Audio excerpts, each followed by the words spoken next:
If gyms had signature lifts, Movement Minneapolis would choose the Jefferson Deadlift as a signature move.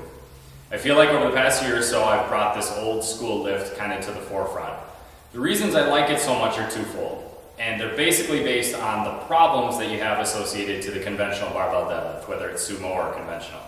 Namely, one is that the barbell deadlift is very symmetrical. It locks you into this perfectly symmetrical position with very little variation. And two, it's not a good leverage. The bar being out in front of you is poor leverage, and everything is built around that. The trap bar deadlift gets around the leverage problem by putting it right in line, the handles right in line with your body, but it doesn't deal with the asymmetry. So the Jefferson or straddle lift, when you're stepping over the bar, introduces a great deal of asymmetry as well as rotation. Training all of the functions of the body are important. The spine can rotate, it can bend, and it can flex. It's okay to do that. It only becomes a problem when you take an end range of motion or you work outside your limits. So if this is the first time you're ever doing this, go light, maybe use a couple of kettlebells or a bar with some light bumper plates on it. To perform the Jefferson deadlift, it's fairly simple. I'd like you to think of it a little bit as a squat because that's going to make the hinge make more sense. But it is a deadlift in that you're picking a bar up dead off the ground. So to set up the Jefferson lift, first of all, step over the bar. That's the biggest thing. Some people think that this is going to cause a problem when they stand up with it. I've taught this movement to hundreds of people and I've literally never seen anyone have a problem with it. So maybe you're out there, but it's kind of a fallacy. Step over the bar, position your feet at a 45-degree angle to the bar. At that point, squat straight down and then rotate to bring your hands to the bar.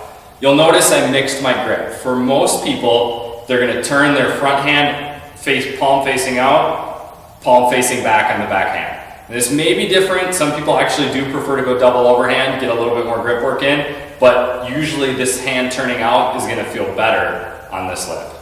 So you squat down with your feet at a 45, turn your upper body to meet the bar, get your chest up, and at that point, you're going to want to play around with your foot position to find the strongest leverage.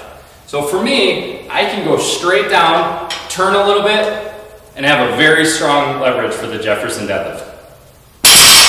For other people, they're going to have to play around with the foot position more. I see some people a little bit more of almost like a single leg front stance, and then they're just using their back leg as almost like maybe 20 or 30% of the load, but it's primarily on their main leg. That's fine, and that's okay if that's the position that you can get in right now, but it's probably not going to be the optimal leverage for pulling a huge amount of weight. One thing that I tell people to mess around with, and this is a quick way to find your strongest leverage, is if you come down, let's say I come down to here, and if you can see, moving forward, my back heel is coming up, that means this foot needs to come forward a little bit more so that I'm in better leverage. If my heel is coming up because of my mobility in the back, that's not a very strong way to pick that weight up, okay? So if your heel is coming up, bring that foot forward until it's not anymore, and you'll be in a much better position. A secondary way to initiate this position or find your perfect deadlift, Jefferson deadlift form is to turn your feet out so they form kind of a 90-degree right angle, and from there, hips back, chest up, go down to meet the bar. This is another kind of secondary way to find the optimal foot position for you. One thing to note, your back is always going to be in a nice tall deadlift position. You don't want to go down to meet the bar and do this, okay? Chest stays upright, like I said in a squat. If you imagine there was a bar across my back right now, it'd be no problem to stand up with it just like in a squat. You've just this slight degree of rotation in it. This is a killer ab exercise. The first time you go heavy with it, you'll probably notice a lot of ab action that you didn't get doing anything else. A couple minor points. One thing I alluded to is the bar position. Some guys are concerned that it's going to hit them in the crotch.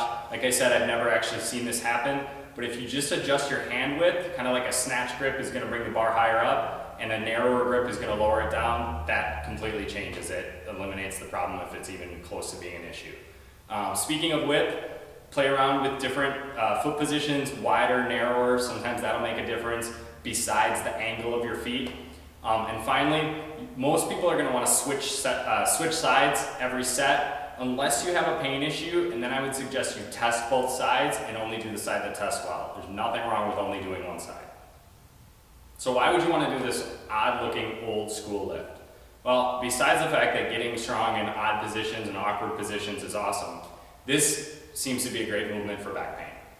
When people come into the movement Minneapolis, and I've dealt with hundreds of people, a huge percentage of which have back issues, they often can't do a normal conventional deadlift or even a sumo deadlift right off the bat. More often than not, they can do a Jefferson deadlift right away. No pain, pain-free.